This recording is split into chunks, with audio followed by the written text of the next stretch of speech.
उर्दू सफ़ा को सब्सक्राइब कीजिए और आने वाली हर नई वीडियो के लिए घंटी दबाइए।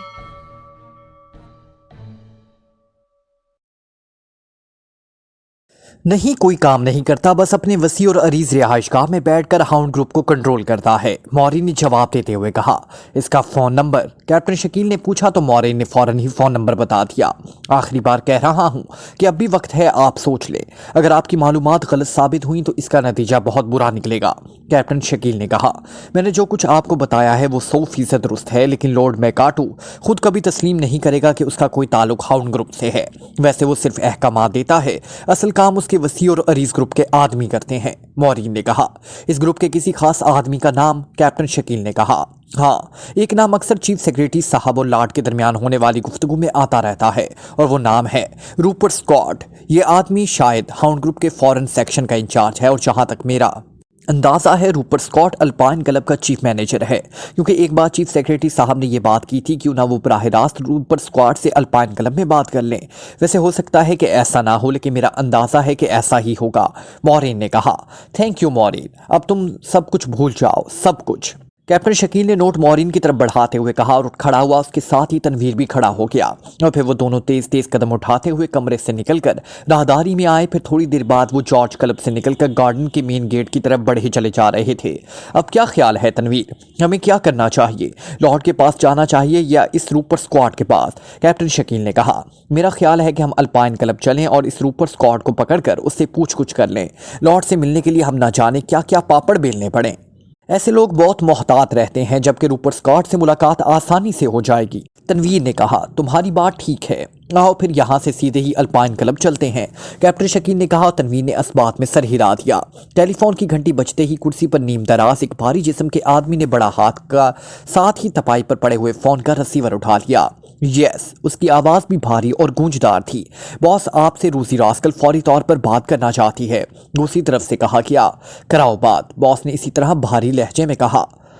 हेलो बिग रास्कल, मैं रोजी रास्कल बोल रही हूँ। चलना वो बात एक चहकती हुई नुस्वानी आवाज़ सुनाई थी। फजूल बातें मत करो, ये बताओ कि फ़ोन क्यों किया है, बॉस ने मुंह बनाते हुए कहा। तुम्हारे लिए एक बहुत बड़ी पार्टी तलाश की है मैंने, रोजी रास्कल ने कहा। कौन सी? तफसील बताओ, बॉस ने कहा। असलम किंग है उसका नाम, किंग इंटरनेशनल कॉरपोरेशन के तहत इंपोर्ट एक्सपोर्ट का बिजनेस करता है। अल्ताफ रोड पर उसकी कोठी है और किंग प्लाजा में उसका ऑफिस है। पूरा प्लाजा उसकी ज़ाती मलकियत है और तीसरी चौथी मंजिल पर उसके दफातर हैं। मैंने उसके चीफ मैनेजर से मुलाकात हासिल की है। 50 करोड़ रुपए के सोने की एक डील होने वाली है, रोजी रास्कल ने तफसील बताते हुए कहा। 50 करोड़ रुपए के सोने की डील? क्या मतलब, मैं समझा नहीं, बॉस ने हैरत भरे लहजे में कहा। 50 करोड़ रुपए मालियत का सोना एक गैर मुल्की पार्टी से असलम किंग खरीद रहा है। उसने आगे ये सोना मुख्तलिफ लोगों को फरोख्त करना है, रोजी रास्कल ने कहा। यह तो बहुत बड़ी डील है, इसकी तफसीलात क्या है? बॉस ने कहा। मेरा कमीशन क्या होगा पहले ये बताओ, रोजी रास्कल ने कहा। वही 1%, बॉस ने जवाब दिया। नहीं, इस बार मैं 2% लूंगी, क्योंकि अब मैं रोज क्लब को फरोख्त करके कोई बड़ा काम करना चाहती हूँ, रोजी रास्कल ने कहा। लेकिन फिर तुम्हें यह डील खुद करना पड़ेगी, बॉस ने कहा। मैं कर लूंगी, रोजी रास्कल ने जवाब दिया। फिर ठीक है, तुम जानों से मान लो और मैं उसे फ़ोन करके कह देता हूँ, वो सारे इंतजामात कर लेगा, बॉस ने कहा। ओके, रोजी रास्कल ने जवाब दिया और उसके साथ ही राब्ता ख़त्म हो गया। तो बॉस ने क्रेडिट दबाया और फिर टून आ जाने पर उसने नंबर डायल करने शुरू कर दिए। जानू बोल रहा हूँ, राब्ता कायम होते ही खुरदरी सी करख्त आवाज़ सुनाई थी। एम बोल रहा हूँ जानू, बॉस ने कहा। ओह यस बॉस, दूसरी तरफ से बोलने वाले का लहजा यकलख्त मौतबाना हो गया। रोजी रास्कल ने इतला दी है कि 50 करोड़ रुपए के सोने की डील हो रही है, इससे बात हो गई है, इस डील को वो खुद कवर करेगी। तुम इससे तफसीलात मालूम कर लेना और फिर मिलकर इस डील को कवर करना, तुम्हारा हिस्सा डबल होगा, बॉस ने कहा। ठीक है बॉस, लेकिन एक बात बता दूं कि बॉस की रोजी रास्कल आजकल एक खतरनाक आदमी के साथ देखी जा रही है। ऐसा ना हो कि ये कोई ट्रैप हो हमारे लिए, जानू ने कहा। तो बॉस बेइख्तियार चौंक पड़ा। खतरनाक आदमी के साथ? क्या मतलब, किसकी बात कर रहे हो, बॉस ने पूछा। टाइगर नाम का एक इंतहाई खतरनाक बदमाश है जो आला तबकों में काम करता है और सुना है कि वो हुकूमत का एजेंट भी है। रोजी रास्कल कई बार उसके साथ देखी गई है, जानू ने जवाब देते हुए कहा। और फिर तो वाकई ही खतरनाक मसला हो सकता है। तुम ऐसा करो कि इससे तफसीलात मालूम करके उसे फिनिश कर दो और खुद ये डील कवर करो। वो मेरी इंतहाई ज़बरदस्त मुखबर है, लेकिन मैं बहरहाल कोई रिस्क नहीं लेना चाहता, बॉस ने कहा। बॉस, इसे फिनिश करने की बजाय क्यों ना इससे इस सिलसिले में बाकायदा पूछ कुछ की जाए, अगर ये ताल्लुकात अमूमी नौयत के हों तो फिर तो ठीक है, और अगर कोई खास खतरे वाली बात सामने आ जाए तो इसे फिनिश कर दिया जाए। जानू ने तजवीज़ पेश करते हुए कहा, ठीक है, जैसे तुम मुनासिब समझ लो, लेकिन डील का बहरहाल कवर करना है क्योंकि ये बहुत बड़ी डील है और मैं इस मौका को गंवाना नहीं चाहता, बॉस ने कहा। यस बॉस, दूसरी तरफ से कहा गया, और बॉस ने हाथ मारकर कुरिडलर प्रेस कर दिया और उसकी पेशानी पर लकीरें सी ऊपर आई थी। काफ़ी देर तक वो कुरिडलर पर हाथ रखे बैठा रहा, फिर उसने हाथ उठाया और एक बार फिर नंबर प्रेस करने शुरू कर दिए। जाबर बोल रहा हूँ। राब्ता कायम होते ही एक मर्दाना आवाज़ सुनाई थी। रॉजर बोल रहा हूँ जाबर, बॉस ने बेतकल्फाना लहजे में कहा। ओह तुम, खैरियत, आज इतने तवील अरसे बाद कैसे फ़ोन किया? दूसरी तरफ से भी बेतकल्फाना लहजे में कहा गया। ज़ेरे ज़मीन दुनिया के ऊंचे दर्जे में काम करने वाले एक आदमी के बारे में मालूमात हासिल करनी थी, और इसके लिए तुमसे ज़्यादा बेहतर मालूमात और कौन दे सकता है?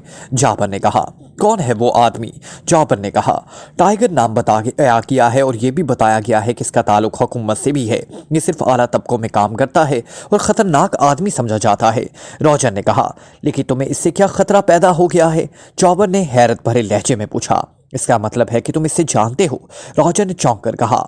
हाँ, बहुत अच्छी तरह से जानता हूँ, बल्कि वो मेरा दोस्त है, लेकिन वो तमाम जराइम में हाथ नहीं डालता, जाबर ने कहा।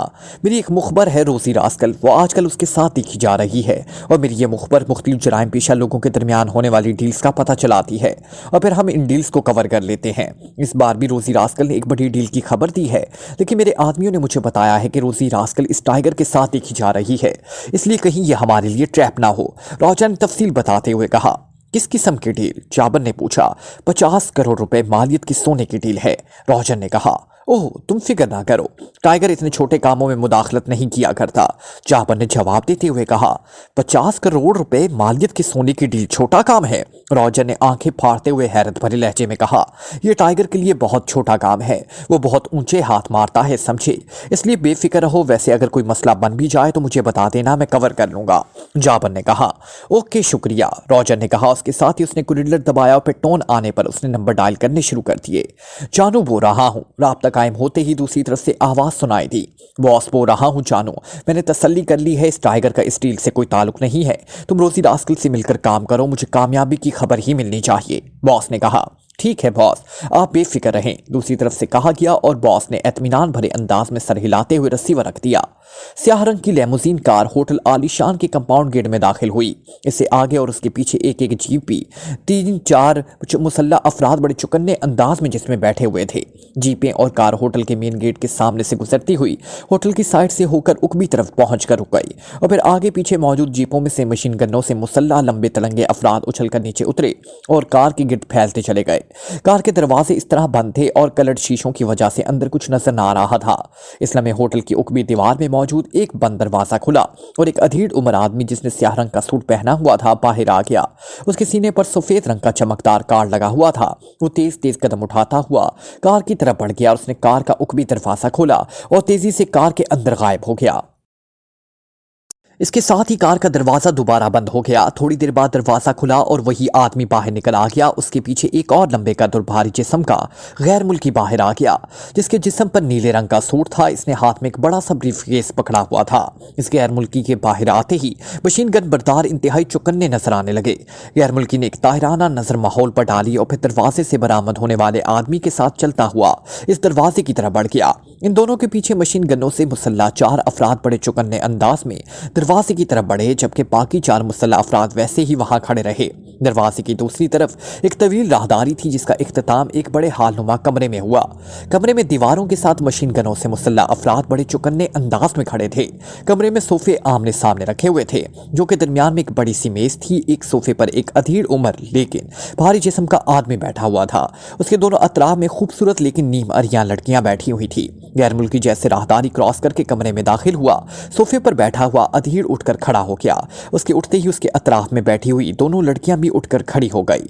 खुशामदीद मिस्टर बर्ग, मेरा नाम असलम किंग है, अधीर आदमी ने आगे बढ़कर गैर मुल्की का इस्तकबाल करते हुए कहा और साथ ही मुसाफिया के लिए हाथ बढ़ा दिया। आपसे मुलाकात की बेहद ख्वाहिश थी मिस्टर किंग, बर्ग ने मुस्कुराते हुए कहा। फिर उन्होंने बड़े गर्मजोशाना अंदाज में मुसाफिया किया और वो दोनों सोफों पर आमने सामने बैठ गए। बर्ग के साथ आने वाली मशीन गन बरदार उसके के सोफे पर बैठते ही उसके पीछे खड़े हो गए, जबकि कमरे में पहले से मौजूद मुसल्ला अफराद सिमट कर असलम किंग के पीछे आकर खड़े हो गए। मेहमान को शराब पेश की जाए, असलम किंग ने कहा तो एक लड़की तेजी से चलती हुई कमरे के एक कोने की तरफ बढ़ गई। वहां मेज पर शराब की 2 बोतलें और जाम रखे हुए थे। इसने शराब की एक बोतल खोली और बोतल में मौजूद शराब से 2 जाम भरे और जाम ट्रे में रखकर वो मुड़ी और फिर उसने करीब आकर एक जाम बर्क के सामने और दूसरा जाम असलम किंग के सामने रखा और ट्रे लेकर वापस चली गई। लीजिए, असलम किंग ने बर्क से कहा और बर्क ने शुक्रिया अदा करते हुए जाम उठाया और चुस्की लेकर वापस मेज पर रख दिया। मेरा ख्याल है 7 साल डील मुकम्मल हो जानी चाहिए, बर्क ने कहा। अच्छा, क्या आप सोना ले आए हैं? असलम किंग ने कहा। जी हाँ, बर्क ने कहा। उसने ब्रीफ केस उठाकर मेज पर रख दिया और उसे खोल दिया। ब्रीफ केस में सोने की बेशुमार डलियां तरतीब से रखी हुई थी। आप चेक कर ले, ऐसा ही माल बाकी ब्रीफ केसों में होगा, बर्क ने कहा। कोई ज़रूरत नहीं है, इसलिए कि हमारे कामों में एतमाद असल चीज़ होती है और आपसे चूंकि पहली डील है इसलिए जाहिर है आप पर एतमाद करेंगे तो आगे भी काम होता रहेगा, असलम किंग ने मुस्कुराते हुए कहा। उसके साथ ही उसके साथ बैठी हुई लड़की को इशारा किया और सर हिलाती हुई उठी और तेज तेज कदम उठाती कमरे की उकबी दीवार की तरफ बढ़ गई। उसने दीवार पर एक मखसूस जगह पर हाथ रखकर दबाया तो सरर की तेज आवाज के साथ ही दीवार का एक हिस्सा साइड पे सरक गया। अब दीवार के अंदर एक सेफ मौजूद था। लड़की ने सेफ खोला और उसमें मौजूद एक लिफाफा उठाकर उसने सेफ बंद करके रख दिया, लेकिन इसने दीवार बराबर ना की और लिफाफा उठाए वो वापस पलटी और आकर उसने लिफाफा बराह रास्त बर्क के हाथ में दे दिया। इसमें 50 करोड़ रुपए की कार रेंटेड पे ऑर्डर है, चेक कर सकते हैं, असलम किंग ने मुस्कुराते हुए कहा। इनकी ज़रूरत नहीं है, अगर आप हम पर एतमाद कर सकते हैं तो हमें तो बहरहाल पहले से ही आप पर एतमाद है, बर्क ने मुस्कुराते हुए कहा। इस एतमाद का शुक्रिया, असलम किंग ने मुस्कुराते हुए कहा। लेकिन इससे पहले उनके दरमियान मजीद कोई बात होती, अचानक हाल कमरे में दाखिला धमाका हुआ। उसके साथ ही नीले रंग का गाढ़ा धुआं फैलता चला गया। ये क्या हुआ? असलम किंग ने चीखते हुए कहा, लेकिन दूसरे लम्हे उसके सहन पर स्याह पर्दा सा खिंच गया और उसके तमाम एहसासात ख़त्म होकर रह गए। फिर जब उसके जहन में रोशनी हुई तो उसकी आंखें भी इख्तियार खुल गई और उसके साथ ही उसके सहन में सांप का मंजर किसी फिल्म की तरह घूम गया और वो भी इख्तियार चौंक पड़ा। उसने होश में आते ही महसूस कर लिया था कि उसके दोनों हाथ उकब में करके बांधे गए हैं। उसके दोनों पैर भी बांधे हुए थे, लेकिन वो सोफे पर बैठा हुआ था। उसने गर्दन घुमाई तो वो एक बार फिर चौंक पड़ा, क्योंकि उसके साथ ही सोफे पर बर्क भी इस तरह बंधा हुआ बैठा था, लेकिन उसका जिस्म ढीला था और गर्दन भी ढलकी हुई थी। सामने मेज पर सोने से भरा हुआ ब्रीफकेस और पे ऑर्डर वाला लिफाफा दोनों मौजूद थे, जबकि कमरे में एक नौजवान और खूबसूरत औरत खड़ी थी। इसके हाथ में मशीन पिस्टल था। तुम कौन हो और मेरे साथी कहाँ हैं? असलम किंग ने अपने आप को संभालते हुए कहा। मेरा नाम अच्छी तरह जहन में बिठा लो असलम किंग, मेरा नाम रोजी रास्कल है। तुम्हारे मुसल्ला अफराद और तुम्हारी दोनों औरतें बेहोशी के आलम में साथ वाले कमरे में मौजूद हैं। मैं चाहती तो इन सबको गोलियों से उड़ा देती, लेकिन मैं अहमकाना कत्ल गारत की कायल नहीं हूँ। मैं ये डील का सोना और रकम लेने आई थी, वो ले जा रही हूँ। ये ब्रीफ केस और बाहर कार की डिग्गी में मौजूद दूसरे ब्रीफ केसों समेत तुम्हारे पास रकम की कमी नहीं है, इसलिए तुम आसानी से अपने गैर मुल्की कारोबारी दोस्त को रकम दे सकते हो, रोजी रास्कल ने मुस्कुराते हुए कहा। इसी लम्हे 2 आदमी जिनके चेहरों पर नकाब थे अंदर दाखिल हुए। अरे, इसे तुमने होश दिला दिया, ये तो बुरा हुआ, अब तो इसे हलाक करना पड़ेगा, इनमें से एक ने असलम किंग को देखते हुए कहा और साथ ही जेब से मशीन पिस्टल निकाल लिया। नहीं, मत मारना इसे, मैंने उसे और उसके साथियों को जिंदा छोड़ने का फैसला किया है। ये जिंदा रहेगा तो आइंदा भी डील होती रहेगी और आइंदा के लिए भी हमारा स्कोप बनता रहेगा, रोजी रास्कल ने कहा। लेकिन ये इंतहाई खतरनाक आदमी है रोजी, ये जिंदा रह गया तो हम जिंदा नहीं रहेंगे, इस आदमी ने कहा। फिक्र मत करो, रोजी पर हाथ डालना इतना आसान नहीं है और तुम्हें ये जानता नहीं है, इसलिए अगर ये कोई हरकत करेगा तो बहरहाल मेरे खिलाफ ही करेगा और मैं खुद ही उसे संभाल लूंगी। तुम माल उठाओ और चलो, रोजी रास्कल ने कहा। तो वो दोनों नकाबपोशों ने आगे बढ़कर मेज पर मौजूद सोने से भरा हुआ ब्रीफकेस और लिफाफा उठाए और तेजी से वापस मुड़ गए। बाहर जो लोग मौजूद थे उनका क्या हुआ? रोजी रास्कल ने पूछा। वो भी बेहोश पड़े हुए हैं, इसी नकाबपोश ने जवाब दिया। ओके, तुम जाओ, मैं आ रही हूँ, रोजी रास्कल ने कहा और वो दोनों आदमी तेजी से वापस मुड़ गए। मैंने तुम्हें और तुम्हारे साथियों को इसलिए जिंदा छोड़ दिया है कि तुम बहरहाल एक बड़ी पार्टी हो और बड़ी पार्टी से टकराते हुए मुझे लुत्फ आता है। अगर तुम मुझ पर हाथ डालोगे तो फिर तुम्हें खुद ही मालूम हो जाएगा कि रोजी रास्कल क्या हैसियत रखती है। खुदा हाफिज। तुम्हारे हाथ तुम्हारे उकम में इस तरह बंधे हुए हैं कि अगर तुम दोनों हाथों को मुखालिफ सिमतों में झटक दोगे तो चंद झटकों के बाद ये खुद ही खुल जाएंगे, रोजी रास्कल ने कहा और तेजी से मुड़ी और दौड़ती हुई इस दरवाजे में गायब हो गई जिधर से बर्क और उसके साथी अंदर आए थे। असलम किंग ने अपने दोनों हाथों को मुखालिफ सिमतों में झटके देते हुए शुरू कर दिए और फिर वाकई चंद लम्हों बाद उसके दोनों हाथ आजाद हो गए। उसने बिजली की सी तेजी से झुककर अपने पैर खोले और फिर खड़े होकर वो दौड़ता हुआ दीवार में موجود سیف کی طرف بڑھ گیا۔ سیف کے پٹ اس طرح بند تھے، اس نے سیف کھولا اور نچلے خانے میں موجود ایک کارڈلیس فون اٹھا کر اس نے بٹن دبا کر اسے آن کیا اور پھر اس کے نمبر پریس کرنے شروع کر دیے۔ یس، مارٹن بول رہا ہوں۔ رابطہ قائم ہوتے ہی ایک آواز سنائی دی، اسلم کنگ بول رہا ہوں مارٹن، فوراً اپنے آدمی لے کر ہوٹل عالی شان کے اسپیشل ہال میں پہنچو، ابھی اور اسی وقت، خفیہ دروازے سے آنا، جلدی پہنچو، اسلم کنگ نے کہا اور اس کے ساتھ ہی اس نے فون آف کیا اور پھر اسے میز پر رکھا اور تیز تیز قدم اٹھاتا اس دروازے کی طرف بڑھ گیا جہاں سے روزی راسکل اور اس کے ساتھی باہر گئے تھے۔ راہداری کراس کر کے جب وہ اکبی گلی میں آیا تو وہاں سیاہ رنگ کی لیموزین کار اور وہ دونوں جیپیں موجود تھی، جبکہ ایک جیپ میں 4 مسلح افراد بے ہوش پڑے ہوئے تھے۔ لیموزین کار کی ڈگی کھلی ہوئی تھی اور اندر سے بریف کیس غائب تھا۔ اسلم کنگ نے ہونٹ بھینچ لیے۔ تھوڑی دیر بعد 2 کاریں تیزی سے مڑ کر اس دروازے کی طرف آئیں۔ کاریں رکتے ہی اس کے دروازے کھلے اور مسلح افراد تیزی سے باہر نکلے۔ ان میں سے ایک تیزی سے دروازے پر کھڑے اسلم کنگ کی طرف بڑھا۔ کیا حکم ہے باس؟ آنے والے نے قریب آ کر کہا۔ آؤ میرے ساتھ اور اپنے آدمیوں کو بھی لے آؤ، اسلم کنگ نے مڑتے ہوئے کہا اور اس آدمی نے اپنے ساتھیوں کو اپنے پیچھے آنے کا اشارہ کیا اور تھوڑی دیر بعد وہ اسی کمرے میں دوبارہ پہنچ گئے۔ دیکھو مارٹن، یہ برگ ہے، اس کے ساتھ پہلے میری بار ڈیل ہوئی لیکن کوئی روزی راسکل اور اس کے آدمیوں نے اس ڈیل پر چھاپا مارا۔ تم جانتے ہو روزی راسکل کو؟ اسلم کنگ نے کہا۔ نام تو سنا ہوا ہے لیکن جانتا نہیں ہوں، لیکن وہ یہاں کیسے پہنچ گئی؟ مارٹن نے انتہائی حیرت بھرے لہجے میں کہا۔ یہ بعد میں دیکھیں گے، فی الحال ہماری ساکھ داؤ پر لگی ہوئی ہے۔ تم ایسا کرو کہ برگ اور اس کے ساتھیوں کو اٹھاؤ اور پوائنٹ نمبر 3 پر پہنچا دو، میں وہیں جا رہا ہوں۔ اس کے بعد اپنے آدمیوں کو ہوش میں لے آنا اور پھر تم میرے پاس پہنچ جانا، اسلم کنگ نے کہا۔ ٹھیک ہے باس، مارٹن نے جواب دیتے ہوئے کہا اور اسلم کنگ تیزی سے کمرے کے ایک کونے میں موجود دروازے کی طرف بڑھ گیا۔ تھوڑی دیر بعد اسلم کنگ ایک کلرڈ شیشوں والی کار میں بیٹھتا ہوا تیزی سے آگے بڑھا چلا جا رہا تھا۔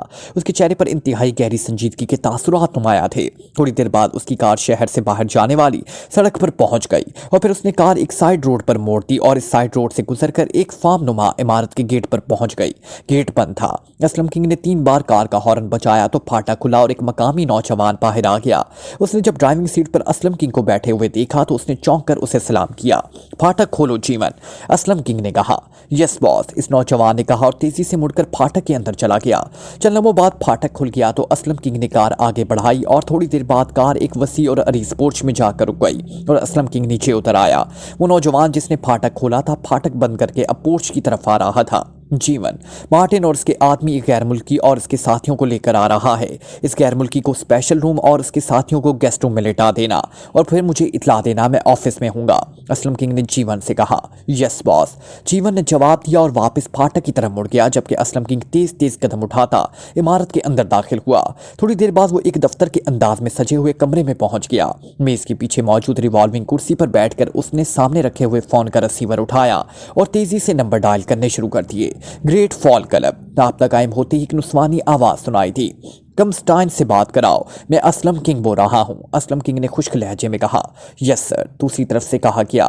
ہیلو، کرسٹائن بول رہا ہوں، چند لمحوں بعد ایک بھاری سی آواز سنائی دی۔ اسلم کنگ بول رہا ہوں کرسٹائن، اسلم کنگ نے کہا۔ یس سر، حکم سر، دوسری طرف سے موتبانہ لہجے میں کہا گیا۔ 50 کروڑ روپے کا گارنٹیڈ پے آرڈر پوائنٹ 3 پر ابھی اور اسی وقت پہنچاؤ، اسلم کنگ نے کہا۔ یس سر، دوسری طرف سے کہا گیا تو اسلم کنگ نے ہاتھ مار کر کوریڈور دبایا اور ایک بار پھر نمبر ڈائل کرنے شروع کر دیے۔ جابر گیم کلب، تو رابطہ قائم ہوتے ہی ایک مردانہ آواز سنائی دی۔ اسلم کنگ بول رہا ہوں، جابر سے بات کراؤ، اسلم کنگ نے کہا۔ یس سر، ہولڈ آن کریں، دوسری طرف سے کہا گیا۔ ہیلو جابر بول رہا ہوں کنگ صاحب، حکم، کیسے یاد فرمایا ہے؟ چند لمحوں بعد ایک مسکراتی ہوئی آواز سنائی دی۔ کسی روزی راسکل کو جانتے ہو؟ اسلم کنگ نے کہا۔ روزی راسکل کو؟ ہاں جانتا ہوں، کیوں؟ آپ اس کے بارے میں کیوں پوچھ رہے ہیں؟ جابر کے لہجے میں حیرت تھی۔ کون ہے یہ؟ اسلم کنگ نے ہونٹ چباتے ہوئے کہا۔ روز کلب کی مالکہ ہے، پیشہ ور قاتلہ بھی ہے اور مارشل آرٹ کی بھی ماہر ہے، لیکن آزاد خیال اور بے باک سی لڑکی ہے، جابر نے جواب دیتے ہوئے کہا۔ میری ایک غیر ملکی پارٹی سے ہوٹل عالی شان کے اسپیشل روم میں ایک خصوصی ڈیل تھی۔ اس لڑکی نے وہاں بے ہوش کر دینے والی گیس کا دھماکہ کیا اور میں بے ہوش ہو گیا۔ جب میں ہوش میں آیا تو میرے ہاتھ پیر بندھے ہوئے تھے اور وہ غیر ملکی بھی میری طرح ہی بندھا ہوا تھا، لیکن انتہائی حیرت انگیز بات یہ ہے کہ اس لڑکی نے نہ ہی میرے کسی آدمی کو ہلاک کیا اور نہ ہی میرے غیر ملکی مہمان کے کسی آدمی کو کچھ کہا، بلکہ اس نے مجھے باقاعدہ اپنا نام بتایا اور ڈیل کے بیگ لے کر چلی گئی۔ حالانکہ وہ چاہتی تو سب کو ہلاک کر دیتی۔ میں اس بات پر بے حد حیران ہوں، آخر یہ چکر کیا ہے؟ کیا اس لڑکی کے پیچھے کوئی بہت بڑی پارٹی ہے جس کی وجہ سے یہ اس حد تک دلیر ہے، یا باہر کی کوئی پارٹی ہے؟ اسلم کنگ نے کہا تو دوسری طرف سے جابر بے اختیار ہنس پڑا۔ اوہ، تو یہ ڈیل آپ کر رہے تھے؟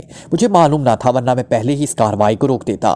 میں آپ کو بتاتا ہوں، یہ کارروائی راجر گروپ کی ہے۔ اس نے مجھ سے پوچھا تھا کہ روزی راسکل ایک ڈیل کے بارے میں کام کرنے والی ہے، لیکن اس کا تعلق ٹائیگر سے ہے، اس لیے وہ مشکوک ہے۔ کیونکہ ٹائیگر کا تعلق حکومت سے ہے، میں نے اسے تسلی دی کہ ایسی کوئی بات نہیں، لیکن مجھے یہ معلوم نہ تھا کہ یہ کارروائی آپ کے خلاف ہو رہی ہے۔ جابر نے جواب دیتے ہوئے کہا، تو کیا روزی راسکل راجر کے لیے کام کرتی ہے؟ اسلم کنگ نے حیران ہوتے ہوئے کہا، یہ راجر کی مخبر ہے اور اس کے ساتھ جو آدمی ہوں گے وہ راجر کے ہی آدمی ہوں گے، یقیناً جانو اور اس کے ساتھ ہی ہوں گے۔ عام طور پر یہ لڑکی ڈیل کی مخبری کر کے اپنا کمیشن لے لیتی ہے، لیکن اس بار وہ خود کام کر رہی تھی تو پھر کنٹرول اس کا ہوگا، اس لیے آپ اور آپ کے آدمی اور آپ کا مہمان سب بچ گئے، ورنہ اگر جانو یا اس کے ساتھ ہی اس ڈیل کو کور کر رہے ہوتے تو پھر آپ سب لاشوں میں تبدیل ہو چکے ہوتے۔ جابر نے کہا، کیا اس ٹائیگر کا تعلق واقعی ہی حکومت سے ہے جس کا تم ذکر کر رہے ہو؟ اسلم کنگ نے پوچھا۔ جی نہیں، میں اسے اچھی طرح جانتا ہوں، وہ میرا دوست ہے، اس کا کوئی تعلق حکومت سے نہیں، البتہ اکثر سنا یہی چاہتا ہے کہ وہ حکومت کے لیے کام کرتا ہے، لیکن کبھی اس بات کا ثبوت نہیں مل سکا۔ جابر نے جواب دیا، اوکے ٹھیک ہے، اسلم کنگ نے کہا اور کوریڈر دبا دیا۔ پھر ٹون آنے پر اس نے ایک بار پھر نمبر ڈائل کرنے شروع کر دیے۔ ماسٹر بول رہا ہوں۔ رابطہ قائم ہوتے ہی ایک کرخت سی آواز سنائی دی، اسلم کنگ بول رہا ہوں۔ اسلم کنگ نے کہا، اوہ کنگ صاحب، آپ حکم فرمائے۔ دوسری طرف سے حیرت بھرے لہجے میں کہا گیا، راجر گروپ کے بارے میں جانتے ہو؟ اسلم کنگ نے پوچھا۔ ہاں، کیوں؟ ماسٹر نے اسی طرح حیرت بھرے لہجے میں کہا۔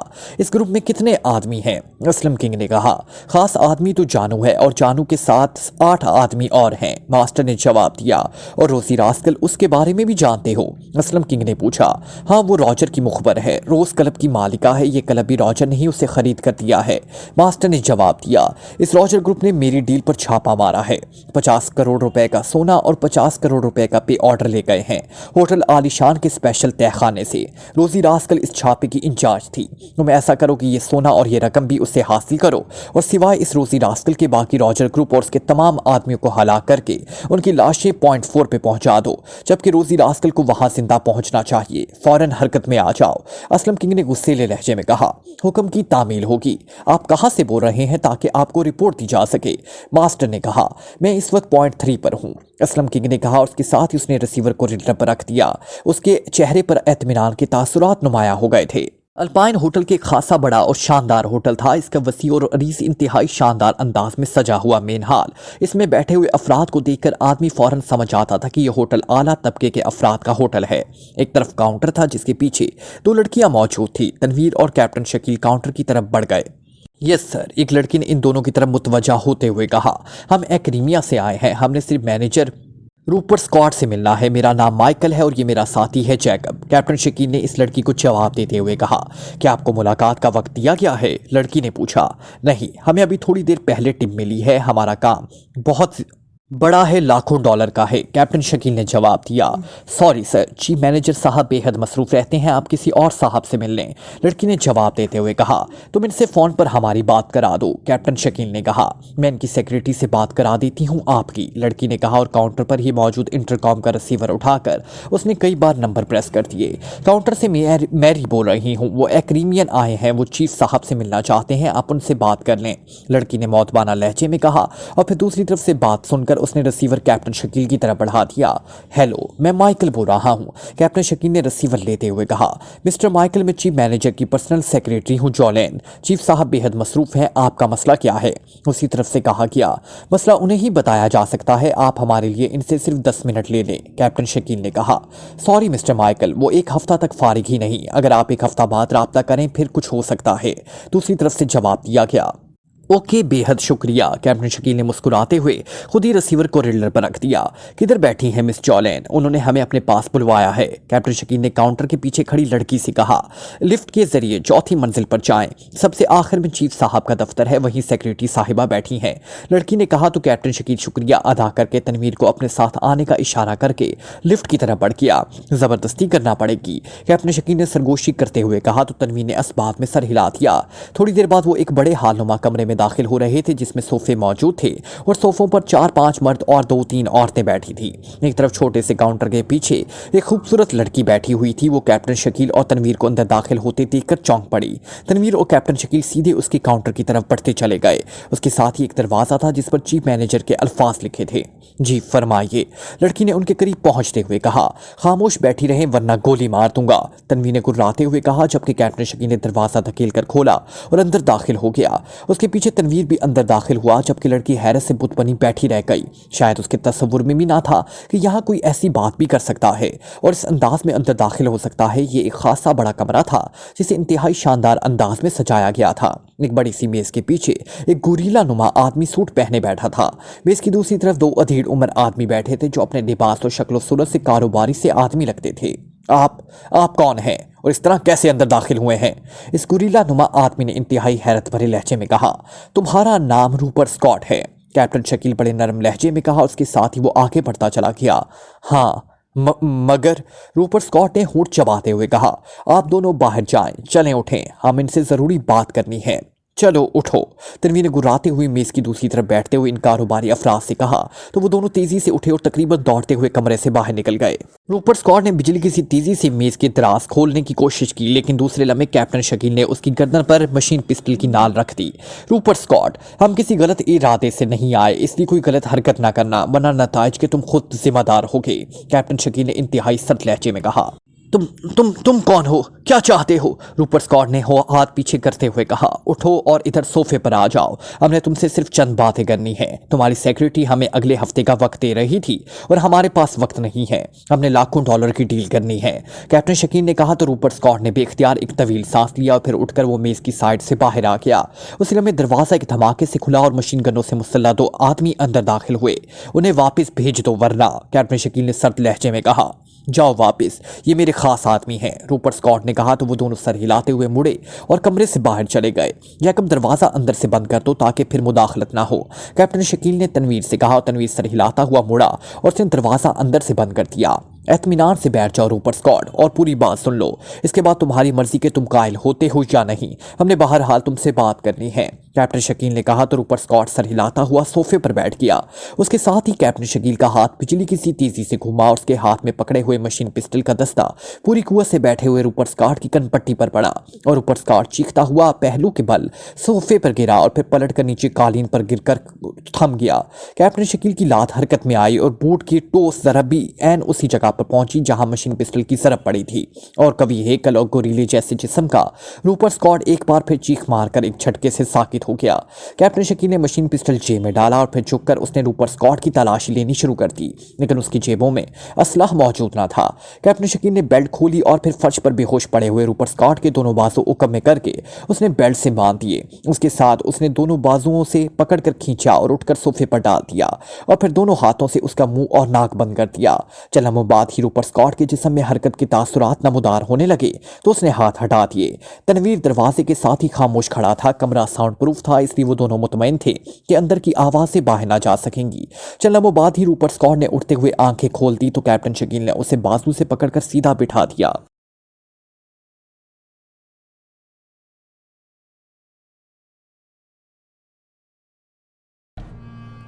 Like, comment, share, press the bell icon.